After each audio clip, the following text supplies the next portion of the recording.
দর্শক, আপনারা শাহজাদপুর শুক্রবার দিন আসবেন না। শাহজাদপুর শুক্রবার দিন আসলে কিন্তু সব দোকানপাট বন্ধ থাকবে। এবং একটা ফোন কিনে গেছি, কী কী কাণ্ড হলো আপনারা দেখতে থাকুন। দুপুরে খাওয়া দাওয়ার শেষে আমরা 5 জন বের হলাম। সোলেমান আঙ্কেল, আমি, ফরিদুল, আরিফ আর ইকরাম। ইকরামের যেহেতু মিশু গাড়ি আছে, তাই আর বিলম্ব না করে ইকরামকে ডাক দিয়ে চলে এলাম।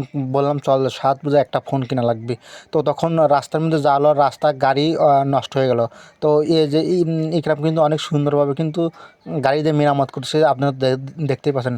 মানে ডাকনি মাকনি খুলে কী যেন করলো, আমি একটু চশমা লাগাইলাম, তাই হলো আর কি। এভাবে করতে করতে একটা ব্রিজ দেখলাম, সুন্দর সেই ব্রিজ।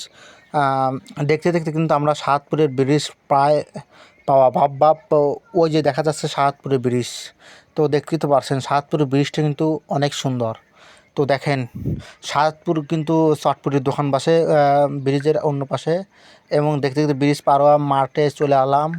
মাঠে চলে আসার পর দোকানে দেখি আজ শুক্রবার দেখে অনেক বন্ধু দোকানদারকে ফোন দিলাম, তবে দোকানদার আসলো। আসার পর দোকান খুললো। খোলার পর একটু ঘোরাফেরা একটু দেখলাম জায়গা, সব দোকান বন্ধ আজকে শুক্রবার। এজন্য শুক্রবারে কেউ সাহাদপুর আসবেন না, আসলে মানে বন্ধ থাকবে। তো দোকানদার ভাইকে ফোন দিয়ে আনার পর আমরা কিন্তু ফোন ঘুরে ঘুরে দেখলাম, দোকান ঘুরে ঘুরে দেখলাম। দেখার পর আমরা ফোন চয়েস করতেছি, টেকনো ফোন চয়েস হলো। টেকনো নিলাম। দামটা কমেন্ট বক্সে দিয়ে থাকুন, আপনারা দেখে নিন দাম।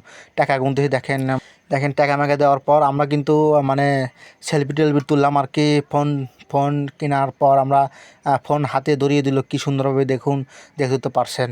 আর ভালো লাগলে লাইক কমেন্ট শেয়ার করুন। ফোন টোন কেনার পর আমরা চলে যাচ্ছি বাড়িতে। ইকরাম কিন্তু আগে যাচ্ছে, দেখেন সোলেমান আঙ্কেলও কিন্তু আছে, আরিফুলও কিন্তু আছে। আমি কিন্তু ক্যামেরাম্যান, দেখেন আমাকে কিন্তু দেখা যাচ্ছে না। আমার যে আবার এই যে হিমেলকে বললাম যে হিমেল চল যাই, হিমেল আইলো না, এর জন্য হিমেলকে দেখাতে পারলাম না। তো দেখেন ফেরার পথে কিন্তু অনেক মজা লাগতেছে। বিকাল টাইম, দেখেন বিকাল টাইমে কিন্তু নৌকা দিয়ে অনেকেই পিকনিক করতেছে এবং চারিদিকের পরিবেশ কিন্তু সেই সুন্দর, আপনারা তো দেখতেই পারছেন। তো দেখেন পরিবেশ বজায় রাখার জন্য গ্রামে চলে এলাম। গ্রামে চলে আসে দেখলাম ফুটবল খেলতেছে মানুষজন, দেখেন কত সুন্দরভাবে খেলা হচ্ছে। তো খেলাটা উপভোগ করলাম কতক্ষণ। তো এই ছিল আজকের ভিডিও। ভালো লাগলে অবশ্যই শেয়ার করে দেবেন। ধন্যবাদ।